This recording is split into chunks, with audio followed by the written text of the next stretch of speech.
ಈಗ ಎಲ್ಲ ಗೊಂದಲಗಳ ಮಧ್ಯೆ ಈಗ ಸಿಎಂ ಡಿಸಿಎಂ ಇಬ್ಬರನ್ನೂ ಕರೆದಿದ್ದಾರೆ ಅಂತಂದ್ರೆ ಕೆಲವರು ಸಿಎಂ ಮಾತ್ರ ಅಂತ ಏನ್ ಸರ್ ಆಕ್ಚುಲಿ? ಯಾಕಂದ್ರೆ ಮೊದಲು ಹೇಳಿದ್ರು ನೀವೇ ಅಲ್ವಾ ಸರ್, ಈ ಮಂತ್ ಎಂಡ್ ಒಳಗಡೆ ಕರೆದಾರ ಆಯ್ತಲ್ಲ. ಇಬ್ಬರನ್ನ ಈಗ ಒಬ್ಬನ ಕರೆದಾರ ಕೇಳಿದೀವಿ. ಸಿಎಂ ಅವ್ರು ಹೋಗಿದ್ದಾರೆ. ನೋಡೋಣ, ಮುಂದೆ ಸ್ಟಾರ್ಟರ್ ಆಗಿದೆ ಪ್ರೊಸೆಸ್. ಕರೆದು ಮಾತಾಡ್ತಾರ, ಅವ್ರು ಸಪರೇಟ್ ಮಾತಾಡ್ತಾರ, ಒಟ್ಟಿಗೆ ಹೋಗ್ತಾರ ಗೊತ್ತಿಲ್ಲ. ಒಟ್ಟಂತೆ ನಾಳೆಯಿಂದ ಪ್ರಾರಂಭ ಆಗಿದೆ. ಅದೇ ಸಮಸ್ಯೆ ಪಕ್ಷದಲ್ಲಿ ಗೊಂದಲ ಇರೋದನ್ನ ಸರಿಪಡಿಸ್ಲಿಕ್ಕೆ ಬಹಳಷ್ಟು ಜನ ರಿಕ್ವೆಸ್ಟ್ ಮಾಡಿದ್ರು ನಮ್ಮನ್ನ ಹಿಡ್ಕೊಂಡು.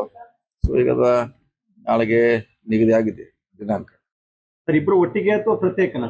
ಗೊತ್ತಿಲ್ಲ, ನನಗ್ ಗೊತ್ತಿಲ್ಲ ಯಾವ ರೀತಿ ಪ್ರತ್ಯೇಕ ಮಾಡ್ತಾರೋ ಅಥವಾ ಒಟ್ಟಿಗೆ ಮಾಡ್ತಾರೋ ಗೊತ್ತಿಲ್ಲ.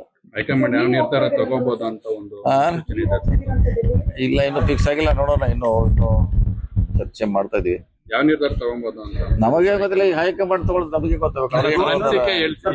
ಸ್ಟಾರ್ಟ್ ಆಗಿದ್ದು ಸರ್, ಶಾರ್ಟ್ ಗೆ ಒಂದು ರಿಸಲ್ಟ್ ಅಥವಾ ಅದಕ್ಕೊಂದು ಟೈಮ್ ಬಾಂಡ್ ಏನ್ ಅದೇನ್ ಗೊತ್ತಿಲ್ಲ. ನಾಳೆ ಓಪನ್ ಆದ್ಮೇಲೆ ಗೊತ್ತಾಗಲ್ಲ. ಅವ್ರದ್ದು ಏನು ಅಜೆಂಡಾ ಓಪನ್ ಇರ್ಲಿಲ್ಲ. ನಾಳೆ ಓಪನ್ ಆದ್ಮೇಲೆ ಪ್ರಾರಂಭ. ಯಾವ ಕಡೆಯಿಂದ ಸ್ಟಾರ್ಟ್ ಆಯ್ತಿದೆ, ಏನ್ ಅವ್ರದ್ದು ಪ್ರಶ್ನೆಗಳು, ನಮ್ಮ ಅವರಿಂದ ಏನ್ ಉತ್ತರ ನಾಳೆ ಗೊತ್ತಾಗಲ್ಲ. ಅಲ್ಲಿವರೆಗೆ ಗೊತ್ತಾಗಲ್ಲ. ಆದ್ರೆ ನಾಳೆ ಈ ಸಭೆಯಲ್ಲಿ ಮಾತ್ರ ನಿಶ್ಚಿತ.